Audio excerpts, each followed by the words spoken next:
10 වසරින් යාළු වුණා. ඒලෙවස් කරනකම් ඒ ආදරකතාව කන්ටිනියු තියාගෙන හිටියා.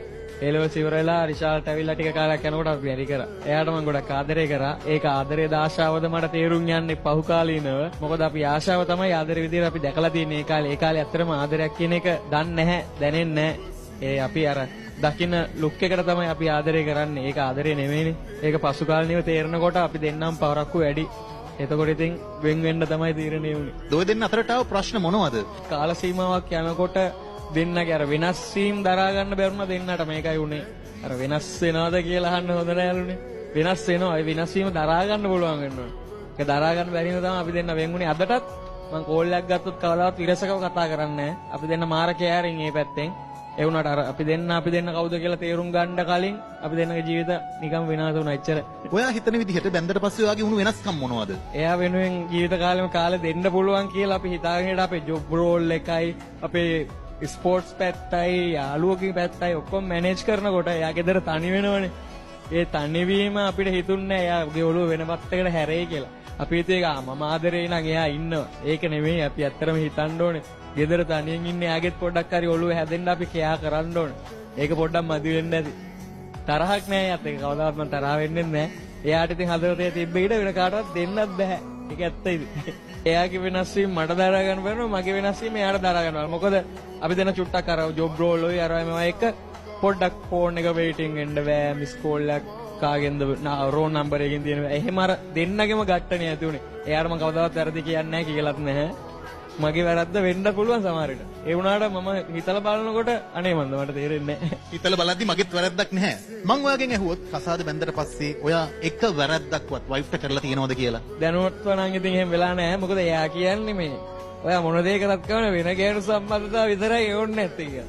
එහෙම වෙන ගෑනු පස්සේ මං ගියේ නැහැ. මොකද එයයිමයි තේරුම් අරගත්ත විදිහට මට එපා නම් මං එයාට කියන්න පුළුවන් මානසිකත්වයට. එයාට එපා නම් මට කියන්න පුළුවන් මානසිකත්වයට. ඒත් අනේ වන්දා අපි ඉස්කෝලේ යන කාලෙත් හොඳම ලස්සන ආදර කතාව යාළුවා අහනකොට කෝබන් කෙල්ල කියලා මට ඉතින් කට උත්තර නෑ. මම කතා කරා මේ ඊපෙරේදත් මම කතා කරා. මොකද කරන්න කියලා හොඳට මාර කෑරින් තාමත් අපි දෙන්න. ඒ වෙනාට ඉතින් එකට ජීවත් වෙන්න බැරි වුණා. එච්චරයි. ආයෙත් එකට ජීවත් වෙන්න පුළුවන් කමක් තියෙනවා කියලා හිතෙන්නේ නැද්ද? ඕන්නේ නැහැ. මොකද මගෙන් එයා දුක් විඳන්නේ වේදනාවක් විඳන්නේ. මං කැමති නෑ ආයෙ යාට ආදරය කරපින් ඒ වේදනාව දෙන්න. මං එයාගෙන් මෑතකදීත් අහන්න හදලා මං කොහොමද තවත් ටික කාලෙකින් ඔයගෙන් අහන්න ප්‍රශ්නයක් ඒ ප්‍රශ්නෙට උත්තරයක් දෙන්නකෝ කියලා. ඒ කියන්නේ මට එයාට අහන්න හිතෙන්නේ නැහැ. මොකද දුක් විඳන්නේ දැනටත් එයා මම නැතුව දුක් විඳිනවා ඇති. මට කියන්න නැති වුණාට නේද?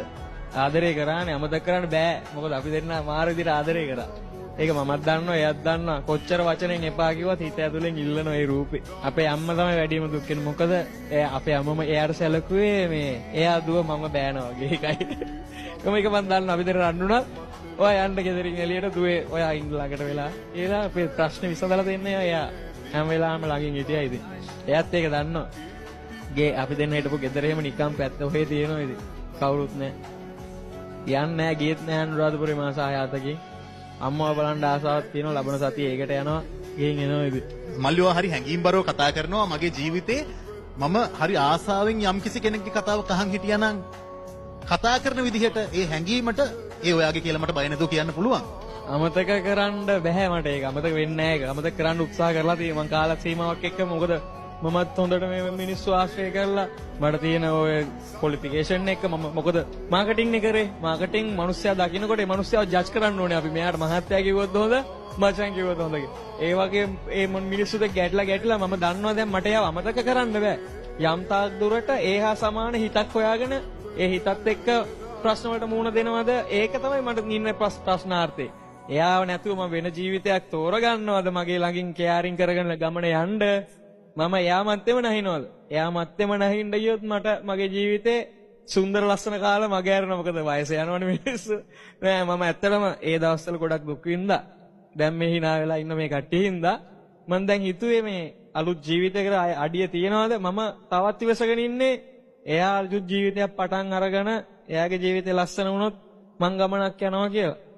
ඒක තවත් දුරටත් මේන්ටේන් කරනවද මම ජීවිතයක් පටන් ගන්නවද කියන එක තමයි ප්‍රශ්නාර්ථයක ඉන්නේ. අමතක කරන්න බෑ. එයාට දුන්න තැන කාටවත් දෙන්නෙත් නෑ, දෙන්නත් බෑ. ඒ කියන්නේ එහා සමාන සුන්දර රූපයක් ලස්සන ගතිගුණ තියෙන කෙනෙක් හම්බුනොත් ඉතින් ජීවිතයක් හිතලා බලනවා ඒත් තාම පෙන්ඩි අයිය මම රට ගියා මේ අවුරුද්දට 5 පාරක් විතර. ඒ කියන්නේ ජොබ් එකක් කරන්නද? නෑ විසිට් ගියේ නිකන් දවස් 10 ටුවර්ස් වලට ගියේ. හිත හදා ගන්න. ඔව්. බැරි වුණා ඉතින් මොනවා කරන්නද? හිත හදා ගන්න ගිහිල්ලා රූම් එකට වෙලා දවස් 10 ඉඳලා ආපික කර. ඒ වයිෆ්ට යෝජනාවක් කරනවා නම් දැන් කරන්න පුළුවන්. අර හිත හිටපු එක පොඩ්ඩක් දාලා බලන්න පුළුවන්. යෝජනා නෑ. එයා දන්න මම කොහොමද එයාට ආදරේ කියලා. මොකද මං මාර කෑරි මිනිස්සුක හිතරි දෙන්නවත් කතා කරන්නේ අම්මලත් එක්ක කරන්න උනොත් ඇරෙන්න.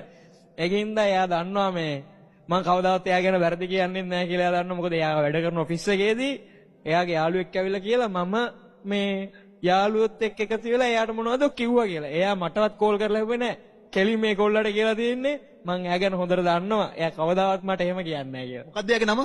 එයා ජයනි. ජයනිට මට කියන්න තියෙන්නේ මේ කොල්ලව අතහරින්න එපා. මේ කොල්ලව අතහැරෙන්න දෙන්න එපා. මැනික් ගලකට තමයි පයින් ගහලා තියෙන්නේ.